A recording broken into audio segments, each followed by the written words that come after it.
podia ter um engajamento muito maior das grandes indústrias, entendeu? Elas falam bastante, mas eu acho que elas poderiam fazer mais. Muito se fala sobre plástico do oceano, sabe? Utilização de plástico do oceano. E muitas empresas ficam romantizando isso, como se isso fosse assim, pô, tô fazendo muito bem para o meio ambiente, eu tô usando plástico do oceano e tal. Ok, você está fazendo bem para o meio ambiente, mas por que nós não vamos falar o seguinte? Por que esse plástico chega no oceano?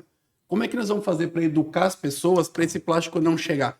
Porque eu tirar o plástico do oceano é mais caro do que usar um plástico convencional novo. Agora que já é o último dos níveis, né? Assim, não precisaria o plástico estar no oceano, né? Você tem que educar. O erro tá no começo, não o erro no final. Tá no começo. Então, eu não romantizo muito essa parte, sabe, cara? Eu sou muito crítico a essa parte. Nós temos realmente que tirar o plástico lá do oceano e reutilizar ele. Mas o que nós vamos fazer para ele não parar lá? Exato. Hoje, uma das nossas linhas está com 60% de plástico reutilizado pós-indústria. E eu pretendo chegar a ele a 80%, 90%. Legal. É uma bandeira que eu levanto muito forte na empresa.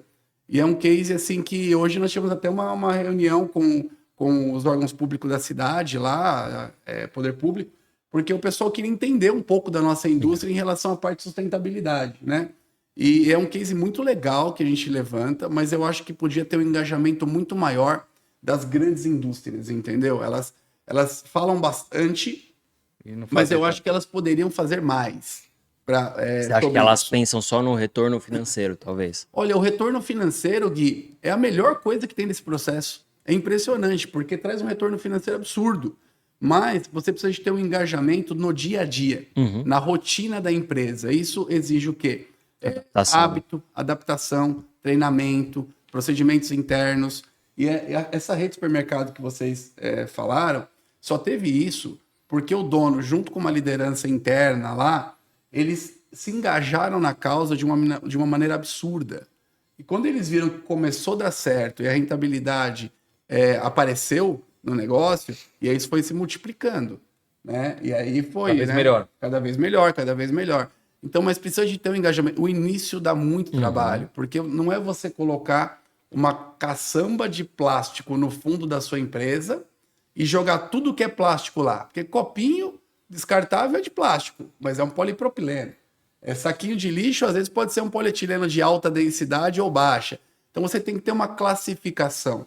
O material reciclado, ele fica caro para você reciclar quando ele é contaminado, com barro, com graxa, com qualquer outras intempéries aí, porque aí você tem que lavar. A partir do momento que você lava, você gera uma água contaminada. Aí você tem que tratar para poder despejar ela em outros lugares. Então, isso gera um custo. Então, tem que ter uma educação para não sujar, né? E para isso tem que ter um engajamento muito alto, mas é uma bandeira que a gente vai levantar cada vez mais, muito forte. É uma causa que eu abracei e eu pretendo ir muito longe nisso. Você trouxe de fora isso? Não, você reutilizar, reciclar, reusar é uma coisa muito antiga. Então eu não inventei a roda. Eu só estou tentando fazer com que essa roda gire de uma maneira bacana, trazendo uma economia circular, trazendo receita e trazendo rentabilidade para as indústrias, entendeu? Então, a bandeira que eu levanto não é uma bandeira que outras pessoas já não levantaram lá atrás, mas eu sou muito crítico e muito realista. Legal. Eu não levanto ela para ser bonitinho. Eu levanto ela porque eu quero ver ela funcionando. Entendeu? E você sabe que funciona. Funciona. Eu tenho cases que funcionam, entendeu?